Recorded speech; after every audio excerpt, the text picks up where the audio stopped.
Friends, आप सबको अपने इस चैनल पे स्वागत है। देखिए, आज हम लोग एनसीईआरटी घर में पढ़ रहे हैं pair of linear equation in two variable. ये अगर हिंदी में अगर कहा जाए, हिंदी मीडियम वाले बच्चों को भी कि यहीं पर बात में कर लूं, तो हिंदी मीडियम वाले बच्चे इसको पढ़ते हैं दो चर वाले रेखिक समीकरण युग्म। अब यहां पर हम पढ़ रहे हैं linear equation in two variable.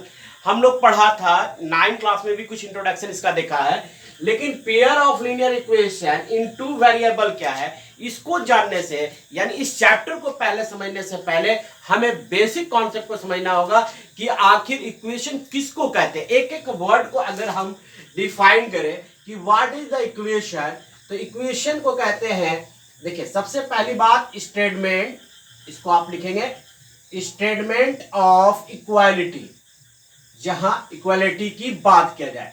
Equality को जनरली हम लोग क्या सिंबल, मैथमेटिक्स भाषा या किसी तरह से अगर सिंबल में लिखते हैं तो हम लोग किस प्रकार लिखते हैं, इक्वालिटी को इक्वल का साइन के हिसाब से लिख देते हैं। ठीक है, जैसे एक एग्जांपल हम समझते हैं, जैसे मान लीजिए 2x plus 3y equal to 5, एक स्टेटमेंट है।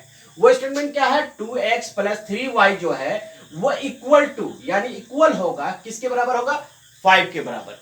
तो ये हो गया हमारा स्टेटमेंट। क्लियर, ये हो गया हमारा स्टेटमेंट। तो इसको हम लोग, एक इक्वेशन का मतलब हो गया स्टेटमेंट। अब हम लोग लीनियर जो वर्ड है वो बना है लाइन से, और इसका हिंदी होता है रेखीय। तो सबसे पहली बात, इसको हम लोग अच्छी तरह से समझ गए। अब टू वेरिएबल, यहां पर देखिएगा टू वेरिएबल भी लगा है। तो टू वेरिएबल वर्ड क्या है और इसका क्या वेरिएबल किसको कहते हैं। जैसे फॉर एग्जांपल वेरिएबल अगर हम बात करें, देखिए एक वेरिएबल का बात करते हैं 3x इक्वल टू, अगर 3x को ही लेते हैं फॉर एग्जांपल, अगर 3 में अगर हमने x के जगह पर 0 बैठा दिया तो बाबू कितना हो गया 0, x के वैल्यू में 1 बैठा दिया तो ये हो गया 3, x के जगह पर आप 2 बैठा दिया ये हो गया 6। आप देख रहे हैं टू बी कंटिन्यू, ये नंबर चेंज होता जा रहा है क्योंकि हमने x का वैल्यू जो है वो हर बार चेंज कर रहे हैं। तो ये x इस केस में हमारे लिए क्या हो गया, वेरिएबल हो गया, x इज वेरिएबल। क्लियर, ये हो गया x इज अ वेरिएबल। अब यहां पर हम समझते हैं टू वेरिएबल है, तो अगर आप देखो इस इक्वेशन में देखोगे 2x प्लस 3y में x और y मतलब दो वेरिएबल है, x और y जो है वो दो वेरिएबल का काम कर रहा है, तो यहां पर इसको कहेंगे टू वेरिएबल। क्लियर, जैसे एग्जांपल मान लो कि 2x plus 3y equal to 5। अब फॉर एग्जांपल मान लेते हैं कि x का वैल्यू आप 0 पुट कर देते हैं, फॉर एग्जांपल 0 पुट कर दिया, प्लस 3y इक्वल टू 5, ये हो गया 0। और यहां पर अगर आप सॉल्व करोगे तो plus 3y equal to 5, y का वैल्यू निकाल दिए 5/3 आ गया। उसी तरह से अगर हम लोग y का वैल्यू इसमें पुट कर देंगे तो x का वैल्यू निकाल सकते हैं। ये बात क्लियर है। लेकिन यहां पर अगर हम वेरिएबल को बार बार चेंज करते हैं तो हमारा वैल्यू भी इस तरह से चेंज होगा, और जहां x और y अगर लिखा हुआ मिले तो x और y को आप वेरिएबल कहेंगे। देखो इस चैप्टर में क्या क्या पढ़ना है उसकी बेसिक कॉन्सेप्ट होना बेहद जरूरी है। तो सबसे पहले हम लोग x और y अगर दिया हो या z के रूप में भी रहता है तो वो भी हमारा क्या होगा, x y z जो होगा वो वेरिएबल होगा।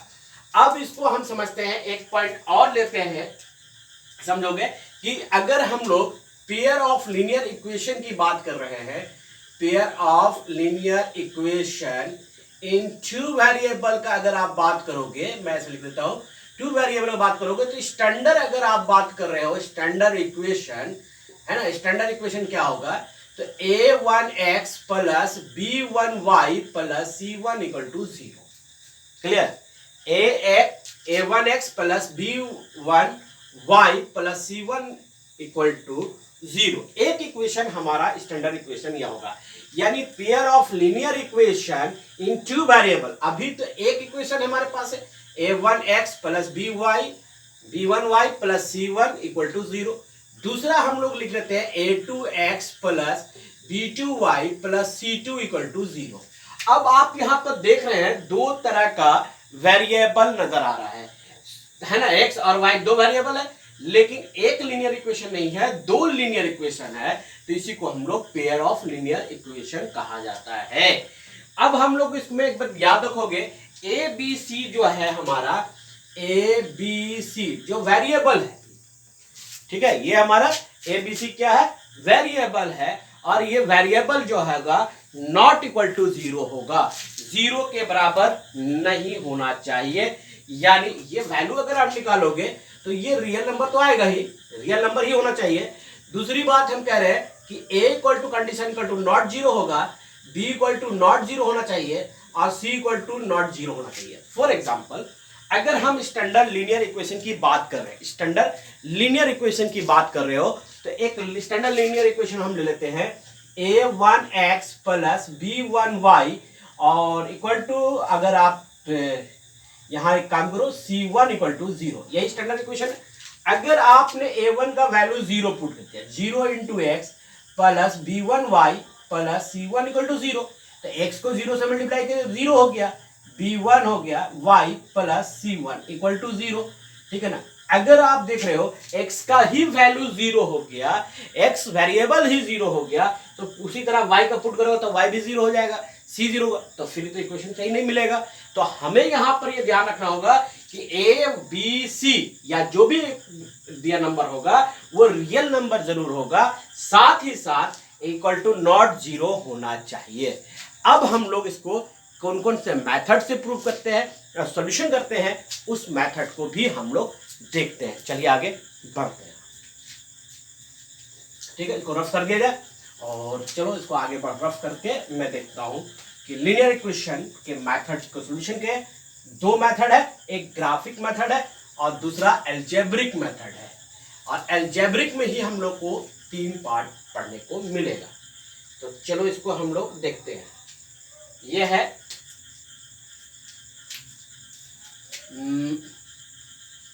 solution of pair of linear equation in 2 variable, यानी 2 वेरिएबल का सॉल्यूशन कैसे करोगे, ठीक है। अब हम इसको देखते हैं। इसको पहले 2 मेथड है, ये याद रखोगे, क्लियर। ये 2 मेथड है, इसको हम फिर से कर देते हैं, इस तरह से कर दीजिए। देखिए ये 2 मेथड है। एक मेथड आप जानते हैं वह है ग्राफिक मेथड, ठीक है, और दूसरा है एल्जेब्रिक मेथड। ये 2 मेथड है। अब एल्जेब्रिक मेथड में ही 3 तरह के मेथड आता है। एक सब्स्टिट्यूशन मेथड है, एक आप इसको देखिए, इस तरह से देख लीजिए बढ़िया से। एक होता है ए नंबर सब्स्टिट्यूशन, ठीक है, सब्स्टिट्यूशन मेथड, और दूसरा होता है एलिमिनेशन मेथड, एलिमिनेशन मेथड, ठीक है, और तीसरा जो होता है वो क्रॉस मल्टीप्लाई मेथड। ये 3 मेथड है। अब इसको हम लोग को ग्राफिक मेथड में एक पढ़ते हैं, दूसरा पढ़ते हैं हम लोग एल्जेब्रिक मेथड से सॉल्व कर सकते हैं। देखो सवाल यहां पर क्या है, जैसे मान लो मेरे पास एक नंबर मैं ले लेता हूं, मान लो 4x plus y equal to 13 है। दूसरा इक्वेशन हम ले लेते हैं 2x minus 3y equal to 17 है। ये हमारे पास 2 इक्वेशन है। बोर्ड पे मैंने अभी क्या किया, 2 इक्वेशन को सिंपली मैंने लिख दिया। अब इसको सॉल्यूशन करते हैं, और सॉल्यूशन करने के बाद जो हम मेथड का यूज करेंगे, यानी सॉल्यूशन करने के लिए एक तो ग्राफ मेथड से सॉल्यूशन करते हैं, जो कि आपको ग्राफिक मेथड बताया मैंने, दूसरा होता है एल्जेब्रिक मेथड। अब ये ग्राफ में याद रखोगे, किसी भी पेयर ऑफ लीनियर इक्वेशन, क्या किसी भी लीनियर इक्वेशन का जो ग्राफ मिलेगा, ग्राफ जो कार्टेशियन, चूंकि आप ये जानते हैं वाई एक्सिस होता है, ये वर्टिकल वाला, हॉरिजॉन्टल एक्स एक्सिस है, ये इस तरह का हो गया, ये ऑरिजिन हो गया। इसका जो ग्राफ मिलेगा, इसका नहीं मैं कह रहा हूं, सिर्फ किसी भी इक्वेशन का अगर आप ग्राफ निकालोगे तो हर हाल में उसका सॉल्यूशन स्ट्रेट लाइन ही मिलेगा। यानी लीनियर इक्वेशन का अगर आप सॉल्यूशन निकालोगे, पेयर ऑफ लीनियर इक्वेशन का या लीनियर इक्वेशन इन 2 वेरिएबल का, तो भी आपको एक स्ट्रेट लाइन ही मिलेगा। सॉल्यूशन हर हाल में स्ट्रेट लाइन में ही होगा। तो यहाँ पर एक तो ग्राफिक मेथड समझ में बात है, इसको हम लोग आगे सॉल्यूशन करेंगे और एक एक मेथड से हम इसको सॉल्यूशन करेंगे, ठीक है बच्चे। दूसरा एल्जेब्रिक मेथड में एक सब्स्टिट्यूशन मेथड होता है। सब्स्टिट्यूशन में क्या होगा, जैसे फॉर एग्जांपल ये हमारे पास नंबर है, आपने इसको क्या किया 4x plus y equal to 13 है, ठीक है। अब आपने क्या किया y को वैल्यू निकालने के लिए 13 माइनस 4x लिख दिया, ये प्लस साइन उधर चला गया। आपको ये बात बेसिक चीजें मालूम होगा, LHS है इधर RHS है ना। जब प्लस साइन इधर से मूव कर गया तो ये माइनस हो गया, क्लियर। ये बात तो आप जानते ही हैं कि यहाँ पर प्लस साइन है और इधर आप मूव करोगे तो माइनस होगा, और माइनस अगर इधर है इधर मूव कर दिए तो ये साइन प्लस में होगा। ये इंटरचेंज होता है, ये हम लोग अच्छी तरह से जानते हैं। तो चलिए अब यहाँ पर मैं बता रहा था सब्स्टिट्यूशन मेथड में, तो हम लोगों ने क्या किया y का वैल्यू निकाल दिया। अब इस y का वैल्यू जो है वो दूसरे इक्वेशन में पुट कर देते हैं।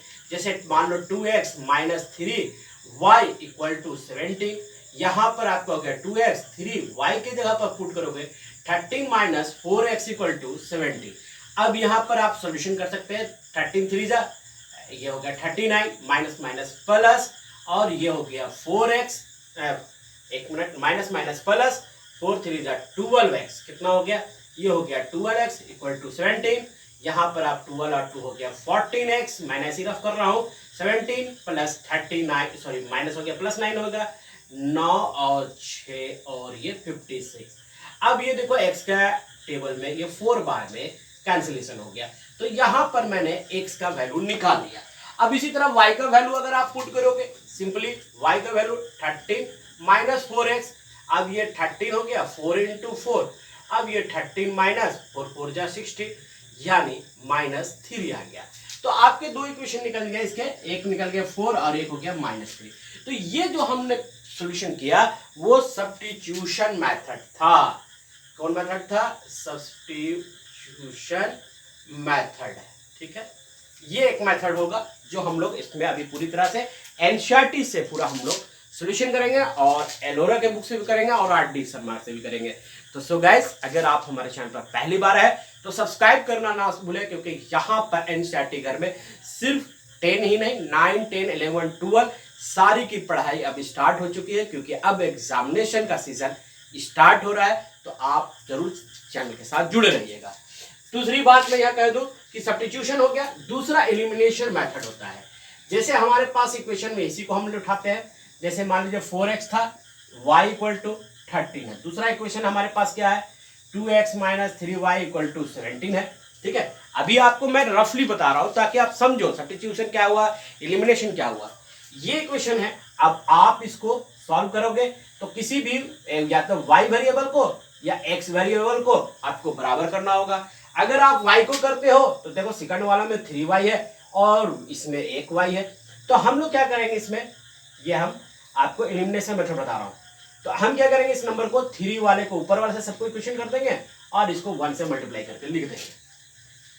अगर आप देखते हो 4 3 जा 12x plus 3y equal to 13 3 जा 39, क्लियर। अब 1 से जब वही नंबर को करोगे तो 2x minus 3y equal to 70।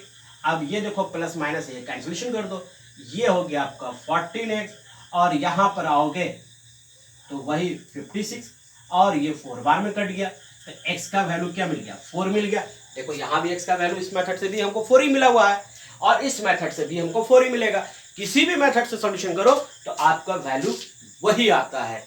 तो ये हो गया हमारा एलिमिनेशन मेथड, और यही x का वैल्यू आप किसी एक इक्वेशन में पुट कर दो और उससे y का वैल्यू फाइंड आउट कर देते हैं, ठीक है।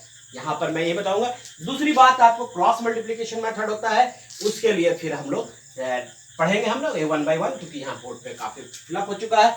तो गाइस यहाँ पर हम लोग क्या देख रहे थे, अभी तक जो देखा वो basic concept of pair of linear equation in 2 variable हुआ है, ठीक है। फिर हम लोग अगला जो नेक्स्ट वीडियो जो मैं लाऊंगा वहां पर एनसीईआरटी का एक्सरसाइज 3.1 जो होगा 3.1 एक्सरसाइज शुरू करूंगा।